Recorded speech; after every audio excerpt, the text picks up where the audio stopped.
Hey, this is Adam Torres, and I'm here to tell you that it has never been easier to start your very own podcast. At Mission Matters, our goal is to amplify stories that matter. That means we want to help you start your podcast because your story matters. We can do this in 3 different ways. 1, join our podcast school and take a free or paid course. 2, visit our resources page where we've already figured out what you need, such as where to host your podcast. Or 3, heck, we can even do everything for you through our podcast agency, including editing for cheaper than you can do in-house. Oh, and no contract, service is month to month. Get started by heading over to missionmatters.com and click on Start a Podcast. All right, now let's get into the show. Hey, I'd like to welcome you to another episode of the Mission Matters Fitness Podcast, your source for all things fitness. My name is Adam Torres. You can follow me on Instagram at AskAdamTorres. Keep up with my book releases, book tour schedule, signings, all that other good stuff. Always love to connect with you there. And as always, if you'd like to apply to become a co-author of one of my upcoming books, just head on over to the website, missionmatters.com, and click on Become an Author to apply. All right, so today I have Dr. Darian Parker on the line, and he is the co-owner over at Epic Leisure Management, and he's also host of Dr. D's Social Network podcast. Darian, welcome to the show. Thank you, Adam. I appreciate you having me on. Oh, man, I always love having fellow podcasters on the line, so excited to get into today's show. So just to kick us off, tell us a little bit more about your background. So how did you get started in your career? Well, I think fitness and wellness have been a majority of my life. Ever since I can remember growing up, I was involved in athletics and exercise. My parents are very active. And I remember my father telling me, make your hobby your job, do something you really love to do that you feel like you want to go to on a regular basis. So I just followed my joy and ambition in exercise through my education, my bachelor's degree in exercise, leadership, and kinesiology, my master's, similar thing, all the way through my doctorate in sports education leadership with an emphasis in behavior modification and exercise and sports settings. And it just felt like it was just the thing for me to do. It's been a part of my life completely. And I just used that fuel and that energy to build a career out of it. And I'm very fortunate that I've been able to make fitness a full-time, long-term right around 20-year career at this point. So I'm very grateful for it.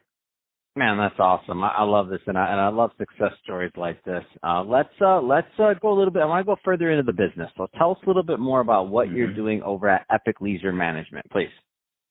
Yes. So Epic Leisure Management is for myself and my business partner. We're co-owners of it. We came from a very large company that was in 33 countries. Related to leisure management and consulting, health and wellness amenities for luxury brands and hotels, private residential communities, corporate campuses. And we really enjoyed doing that. But it felt like after being in a company for over a decade, him 20, me for around 12, that we wanted to do our own thing, become our own bosses. And initially, I just really left because I wanted to do something different, and I started a live virtual personal training service several years ago. And as I was starting that business, my co-owner and I, we decided let's do something together as well that we both know what to do. So we created Epic Leisure Management and to doing a very similar thing that we did with the previous company, which is working in early planning, design, feasibility studies, financial management, consulting, doing the pre-opening and the actual turnkey operations of luxury health and wellness amenities for that.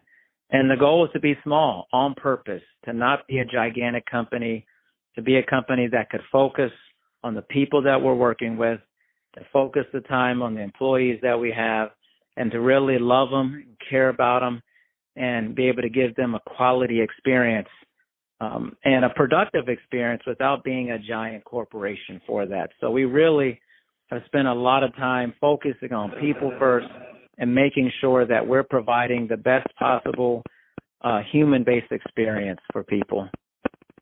Man, that's awesome. I love the concept, and I love what you're doing. I mean, it just makes a lot of sense.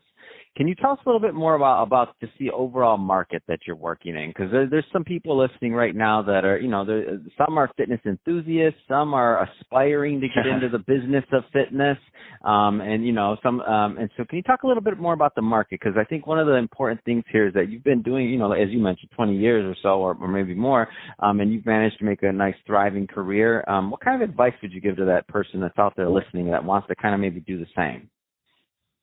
Well, I would say, one, the market that we're working in is generally the high-end market of luxury brands, so high-end hotels, private residential facilities, HOA communities, membership. I really like that environment, one, because I think that the focus is on the service, and the value behind the service is a symbol for what people are really into. While there's revenue expectations and things of that nature, they're not the same as it would be if it was a standalone business and, it's a very large commercial gym. These are very private-based amenities that happen to be part of a larger amenity, let's say a community, private residential community. The goal is selling homes, getting land, those type of things, land development, not the fitness, facility within the community for the residents. It's an important part, but it's more of a marketing piece to sell homes. And so because of that, everything that happened at those facilities is very value-oriented in a sense. That's a very good work environment to be in because the focus is like, how well can we make these services and so that people are using them. Usage is really important more than anything, more than how much money is this facility going to make for that. So I think, for me, I like that environment. We like working in those environments. They're very intimate versus a lot of people in the business, they get in through the commercial fitness club environments, your 24-hour fitnesses, Lifetime, Equinox, and those things can be good, but there's a different expectation. So my advice is, what are the expectations that are for the setting that you may be in? And does that expectation align with what you want for your life and work? That's awesome. Well said, and I love that you bring this up because I've seen I do a lot of interviews, so I'm going on 3,000 interviews, and some of the more savvy, in my opinion, fitness professionals in general recognize what you just said. And the bottom line is this: in nothing against 24-hour fitness or these, but I mean, because they're part of it. They do their job and they hold their and they have their place in the market. Whatever the place is, I'm not defining, but they have their place, and it's an important place. But that being said, speaking strictly from the fitness professional side of things, it's like, if you're thinking about quality of living or long term, and also how you want to live your life, like if you have X amount of HOAs or otherwise, and you have the same type of clientele that are genuinely excited to see you, and you're not pressured to necessarily, and not saying that any one of these particular gyms do, but everybody has their numbers, so you're not trying to get a membership or this or worried about X, Y, Z. Instead of that, it's more about how good can you perform your service so that your people are ranting and raving, because the bottom line is they're trying to sell homes. They're selling $100,000, maybe $1 million items, depending on the community, versus $49 membership or $100 membership. Yeah, so there's a way bigger thing there for you to perform and for your value. And so when that community's ranting and raving about you because you're awesome and you're amazing, it can also translate to long-term good income and them looking at you as a valued part of or an extension of their team. Not just another, I don't want to say cog, but just another component, right? It's just different. So I love it. I think it's really smart. And then the market, when you think about the market, so this is something that people don't really necessarily think of that often, but okay, so I'm in SoCal, I'm in LA. So how many 24-hour fitnesses, how many Equinoxes are there? Okay. Now how many HOAs are there? Right. like Exactly. just to market these. So like people, instead of going after the same clients that are already at these gyms, like some of the savvy ones have kind of figured out what you're saying. It's like there's infinite HOA, not infinite, but you know what I mean. Like irrespective to gyms, right? Like there's only so many gyms, but if we're talking about communities, there's a ton.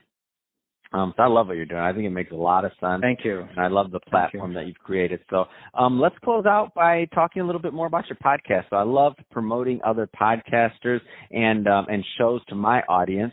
So tell us a little bit more about your podcast, and I want my listeners to go check it out and what kind of content they can expect. So Dr. D's Social Network Podcast. Yeah, thanks, Adam. Initially, it started out as primarily a fitness-based podcast, and which is great to have a huge fitness network of colleagues and things of that nature. But I started to realize that I'm so much more than that. There's so much more that I'm interested in than just talking about fitness, which I love to do. Don't get me wrong. I like that. But my mind is all over the place. So I wanted to just take as many different people from many different walks of life and have just genuine, open, and honest conversations. So the content is really a jukebox of content. It's anything and everything that encapsulates the human experience. So I think we're up to around 162 episodes, all around an hour plus in length. The average is about an hour and 3 minutes runtime per episode. And the focus can be literally on tactical training, fitness and wellness. The next episode could be on women's health. Next one is on spirituality. I have ones coming up on prison reform. I've had artists come on, poets, things of that nature. Literally anything you could think of that interests me, that is in my mind of something that could be a very interesting topic that maybe you haven't spent a lot of time thinking about. I try to really focus on bringing things about the human experience that maybe you haven't uncovered yet or is new to you. And that gets me really excited. So you can be assured if you go over and you check out the podcast that you can scroll through all the episodes and find something you want to listen to. And I realize it's not for everybody, but nobody is for everybody. There's different, no one's perfect. No one has content that every single human wants to listen to all the time.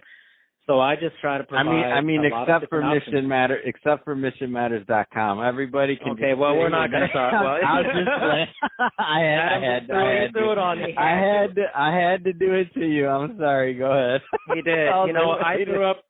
I threw up a softball and Adam hit it. That's how it works right here. But I wanted to create a lot of content so you could say, hey, let me scroll through and see something that maybe is very interesting. Like I have a lady coming on who's going to talk about her experience in a doomsday cult. I don't know. I think that's interesting, something different. Wow. I have a whole week of prison based episodes where I have death row inmates calling in from death row who have done the board. Oh yeah. Oh my God. I will tackle any subject, anything. And it's almost an investigative reporter style. It is. I will really tackle. Wow, that's amazing. Things. Yeah, so I think anybody who likes podcasts and wants to be exposed to a different side of stories, that I have a good option for that. That's awesome, Darian. No, great work. Thank you. And you answered my next question, which was what range or what kind of audience, and you said from cult to death row to fitness to So that's awesome, man. I love it. That's definitely unique content. So that being said, Darian, I could talk to you about this all day long, especially now that we brought up podcasting, but we're about out of time for this episode. So that being said, if somebody wants to follow up to learn more about Epic Leisure Management, or of course to connect with you and your overall brand and to listen to Dr. D's Social Network podcast, what's the best way for them to reach out and to connect? Yeah, so for Epic Leisure Management, the website is ELM Adventures, so like elm tree, elmadventures.com. So it gives you a very simple website, tells you what we do, who we are, what we're about. For the podcast, I'm on every major podcasting platform, whether it's Google, Apple, Stitcher, anything that's out there. You just type in Dr. D's Social Network, and you'll find me. And I think that'll be the best way for you to learn about me as a human being and the type of things that I'm interested in. Awesome. Well, Darian, been great having you on the show today. Appreciate you coming on and sharing more about your background, all the great things you're doing over at Upper Leisure Management, and, of course, Dr. D's Social Network Podcast. Definitely want my audience to go check that out. Again, that's Dr. D's Social Network Podcast. And to the audience, as always, thank you for tuning in. Hope you got a lot of value out of this. If you did, don't forget to subscribe to the podcast, leave me a review on the Apple iTunes Store, and if you're watching this on our YouTube channel, Mission Matters Fitness, definitely give us a subscribe there, but also leave us some comments in the video. Love to know what kind of projects and things that you're working on. And Darian, thanks again for coming on the show. Thank you, Adam. Appreciate it.